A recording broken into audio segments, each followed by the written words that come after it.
At the beginning of the 20th century, Palestine was a land of diversity. The streets of Jerusalem echoed with prayers from mosques, church bells, and songs from synagogues. Muslims, Christians, and Jews lived side by side, sharing a fragile but real balance.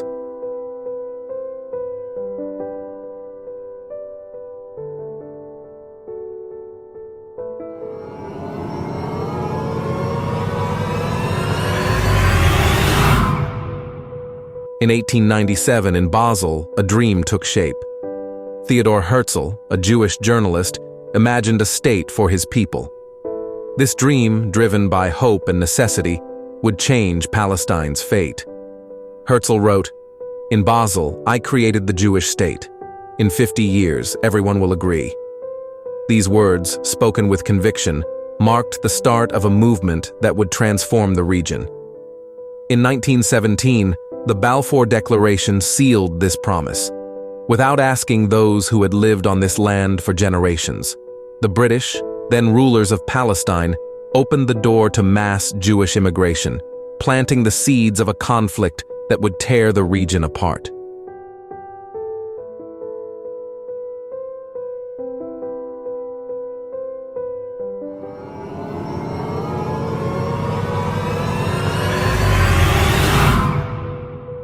In 1948, the Zionist dream became reality, but for Palestinians, it was a catastrophe. The Nakba, as they call it, forced over 750,000 people from their homes. Entire villages were erased, families scattered, and a deep wound was left on collective memory.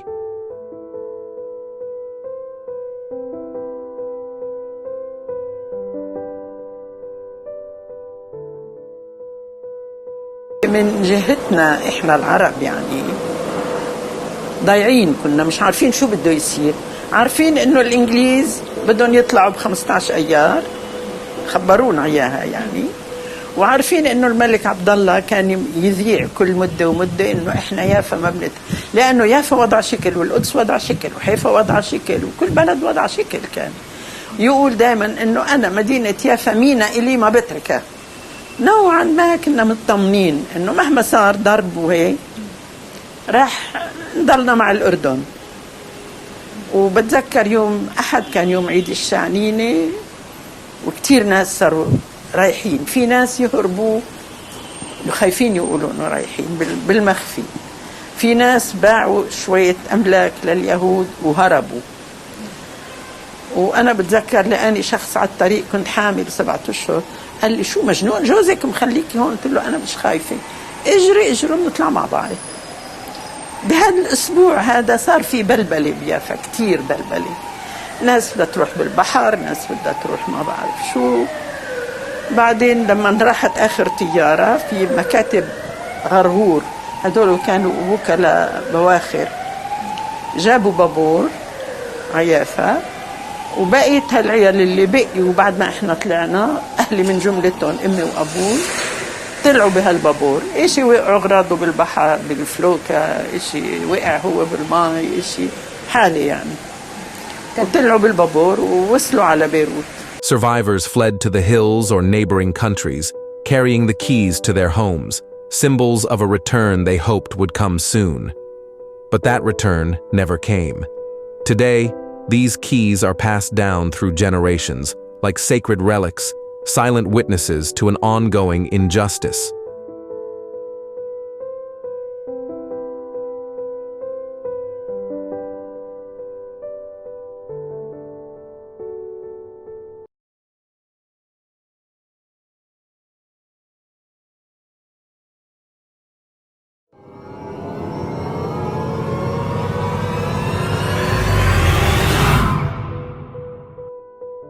In June 1967, in just 6 days, Israel tripled its size. The West Bank, Gaza, East Jerusalem, and the Golan Heights fell under its control. For Palestinians, this war marked the start of an occupation that has lasted over 50 years. Israeli tanks rolled through Jerusalem's streets, soldiers took positions in narrow alleys, and Israeli flags were raised over holy sites. For Palestinians, it was another Nakba, another defeat, but also the beginning of a resistance that would take many forms.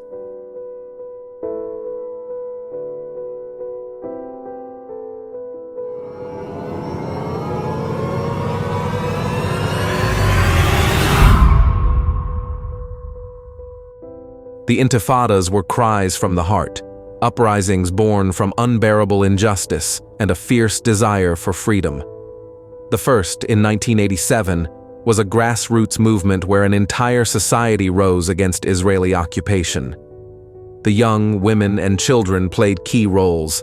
Youths threw stones at soldiers, women organized strikes, and children covered walls with symbols of resistance.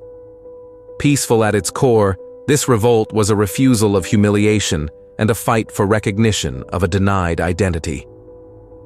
The second intifada, in 2000, was different, darker, fueled by anger after the failure of the Oslo Accords and continued Israeli settlements. The conflict erupted after Ariel Sharon's highly provocative visit to the Al-Aqsa Mosque compound, a sacred site for Palestinians. This time, the revolt went beyond stones. There were suicide bombings in Israeli buses and cafes, Palestinian militant shootings, and harsh Israeli military attacks. The Israeli army surrounded cities, targeted Palestinian leaders, and bombed entire neighborhoods. Shocking images spread worldwide. Israeli tanks in Jenin or Ramallah, funerals for young Palestinians killed in clashes.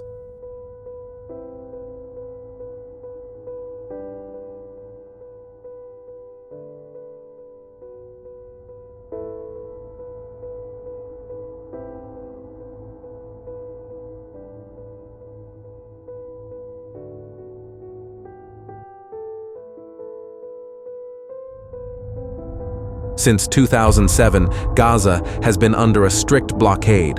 Israeli offensives have destroyed entire neighborhoods, leaving ruins and shattered lives. For Gazans, every day is a struggle to survive in a prison they cannot escape. Children grow up under the shadow of drones, hospitals lack medicine, and streets are littered with rubble. Yet, life goes on. Gazans resist with strength and dignity that commands respect.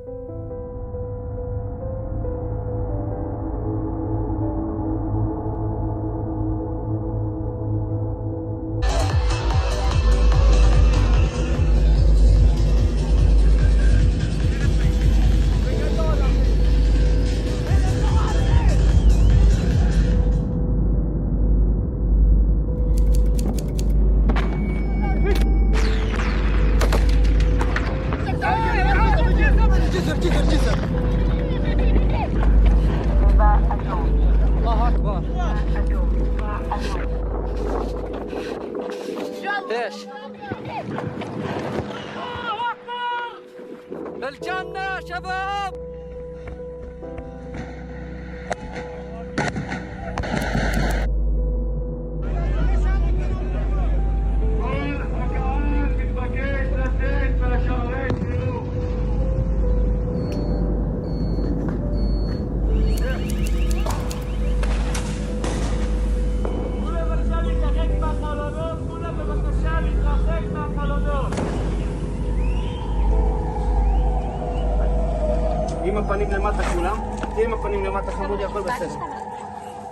On October 7th, 2023, during Shabbat and the Jewish holiday of Simchat Torah, Hamas launched a surprise attack of extreme violence against Israel.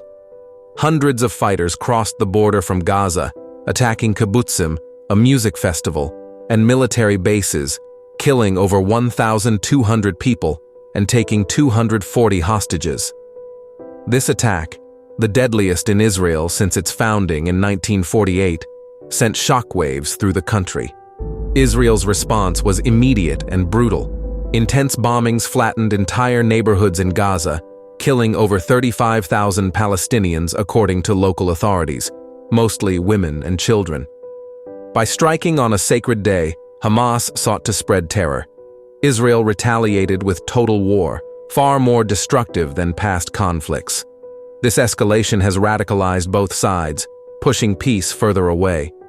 Today, hostages remain in Gaza, bombings continue, and hatred on both sides has never been stronger. The international community tries to intervene, but no lasting solution seems in sight.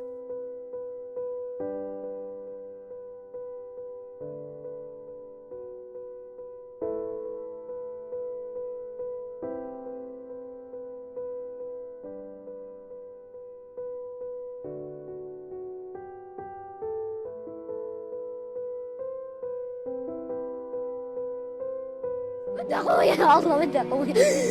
انا شفت اخويا الصغير، اخويا الكبير لا، بس اخويا الصغير ما اظن عايش، لانه كان بعيط، هو الثاني كان دم كله وبعلت فيا وبضحك له بعمل هيك، طلع ايده هيك قال لي انا جاي اقطيع مش قادره. ما اخويا علي كان بالقرن هذيك ما قدرت. بكفي بكفي بكفي عشان احنا تعبنا بكفي. يا بتعدمونا مرة واحدة يا بتوقفوا الدم مرة واحدة.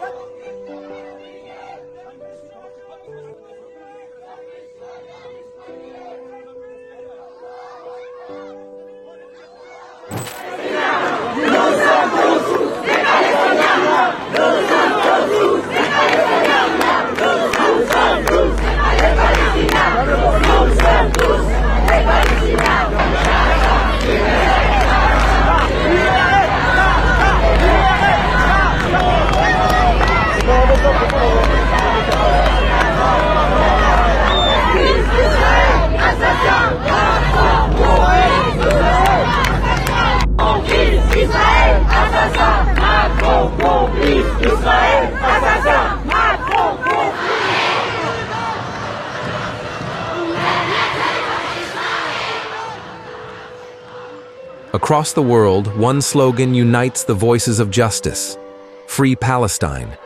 From London to Johannesburg, New York to Morocco, determined crowds chant this call for freedom. Every protest, every raised flag, every tear shed speaks to a universal truth. This struggle goes beyond borders and cultures. Because when a people fight for their dignity, their land, their right to exist, all of humanity is called to act. The world can no longer look away. It must choose a side. And silence? It is no longer an option, but a betrayal. Palestine has become the living symbol of all fights for justice, reminding the world that yesterday's oppression must no longer be tolerated today, anywhere.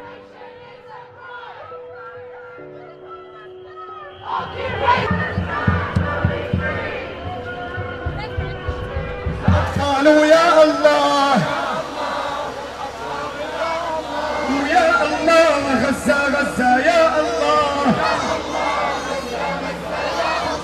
ونقولوها كاملين ونقولوها كاملين وتحيا تحيا فلسطين ولا لا للمطبعين.